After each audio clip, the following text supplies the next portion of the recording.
Okay, so picture this. The bell rings, school's out. But for some students, the real work is just beginning. We're talking about those late nights, wrestling with homework.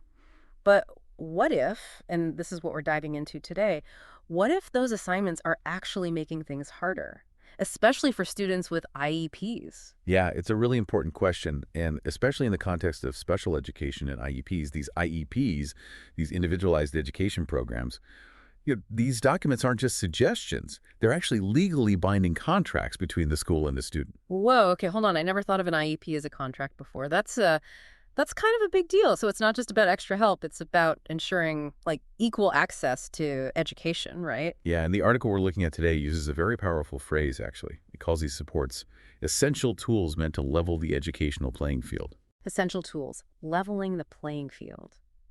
Okay, so we're talking serious business here.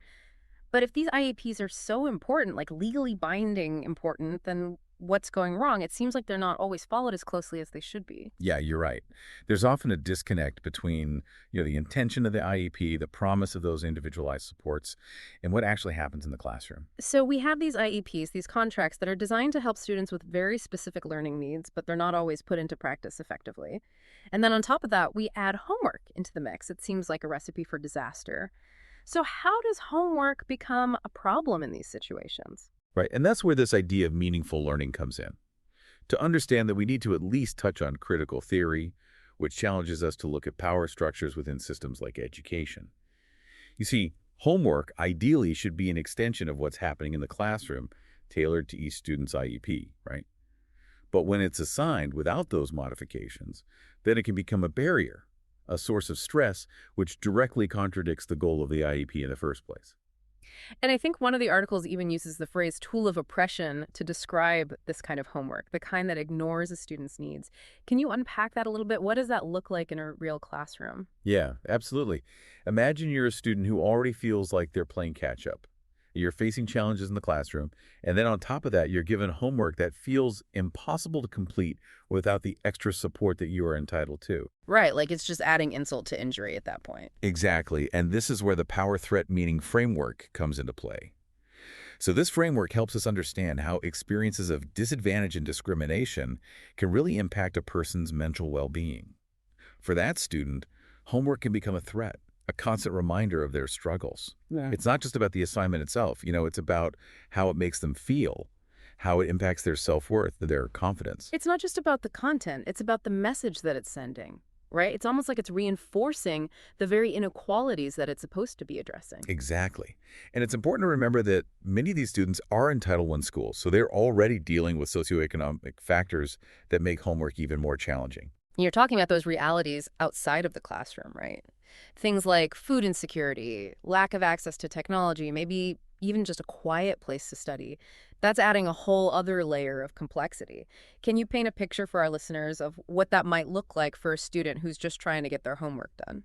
Absolutely. Hmm. Imagine a student trying to focus on their algebra homework when they haven't had a decent meal. Right. Their home is crowded, it's noisy, their parents are working multiple jobs so they can't provide the support that they need. Yeah. In these situations, traditional homework, the kind of homework that assumes everyone has the same resources and the same support systems at home, well, it can become an insurmountable obstacle. It's like asking someone to run a marathon with a sprained ankle. So we've been talking about a lot of challenges here, but I gotta say, throwing out homework altogether, that can't be the answer, can it? There's gotta be a better way to approach this, right?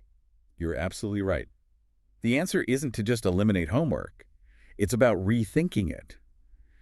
Transforming it from a potential source of stress into a meaningful learning experience, one that works for all students. Okay, I like where this is going. So tell me more about what reimagined homework would actually look like in practice. One approach that our sources talk about is actually dedicating class time for practice and support. So instead of sending students home to struggle alone, they could work on those assignments in class with a teacher or a support staff member right there to guide them. That makes so much sense. It really levels the playing field, right? Because it provides that in-the-moment support that some students just don't have access to once they leave school. Exactly. And then for those times when work does need to be done at home, it's about really tailoring those assignments to individual learning styles and needs. So instead of like a generic worksheet, maybe it's a shorter, more focused task or a project that allows for some creative expression, or even something like incorporating assistive technology based on the student's IEP. It's about making homework work for the student, not the other way around. I love that. But we also have to acknowledge the reality of resource limitations in schools, especially in those Title I schools. So how do we bridge that gap? You're hitting on a really critical point here because it's not just about changing the homework itself. It's about changing the support systems around it as well. Hmm. And a lot of our sources are really highlighting the potential of community partnerships here. Yeah. Imagine after-school programs that provide more than just childcare. They become hubs for tutoring, for homework, help even for vocational training, all tailored to the needs of that specific community. Wow, that could be huge. And not just for the students, but for their families too, right? Working parents could have peace of mind knowing that their kids are in a safe and supportive environment and that they're getting the academic help they need. It takes some of the pressure off of families who are already stretched so thin. Absolutely. These partnerships could be a way to provide that essential academic and emotional support while also strengthening the connection between schools and their communities. It's about creating a web of support, Oh, one that extends beyond the classroom walls. it's a powerful vision, but how do we get there from here? It seems like overhauling a system that's as ingrained as homework is a pretty daunting task. What would it actually take to make this a reality? I think it starts with a fundamental shift in perspective. We need to stop thinking of homework as just like a box to check, as measure of compliance or even as punishment. And we need to start seeing it as an opportunity, a chance to really support each student's unique learning journey. Okay, so that's a huge shift in thinking. But it's more than just changing mindsets, right? We need concrete actions too. Absolutely. For example, school administrators have a crucial role to play here, in initiating those community partnerships, in advocating for more resources and training for teachers, and in really creating a culture where this idea of individualized learning, it's not just a buzzword, it's a lived reality. It sounds like rethinking homework could be a catalyst for a much broader conversation about education in general. Absolutely. It's about how we create a system that's truly equitable, a system where every student, no matter their background, no matter their learning differences, has the opportunity to really thrive. We've covered a lot of big picture ideas today, so let's bring it back down to earth for a second. For our listeners out there who are thinking, this all sounds great in theory, but what can I actually do to make a difference? What advice would you give them? Well, I think first and foremost, don't underestimate the power of just asking questions and starting conversations. Talk to your kids' teachers. Talk to school administrators. Even reach out to local policymakers about the need for more equitable homework policies. So it's about raising awareness, making those issues more visible. Exactly. And look for opportunities to connect with organizations in your own community that are already doing this work. Organizations that are supporting students and families, especially those in underserved areas. Volunteering your time, donating resources, even just spreading the word about the work that they're doing, those things can make a real difference. Yeah, those small actions can add up and create big change for sure. Absolutely. Every little bit helps. And, for our listeners who are students themselves, especially those who might be struggling with homework right now, please know that you're not alone.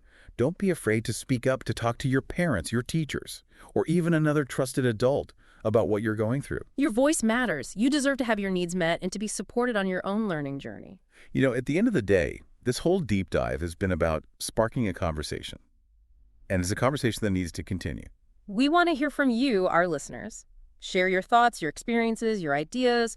You can connect with us on social media using the hashtag #rethinkinghomework. Let's keep this important dialogue going because every student deserves the chance to reach their full potential. And that starts with creating a more equitable and supportive learning environment for everyone. Thanks for diving in with us.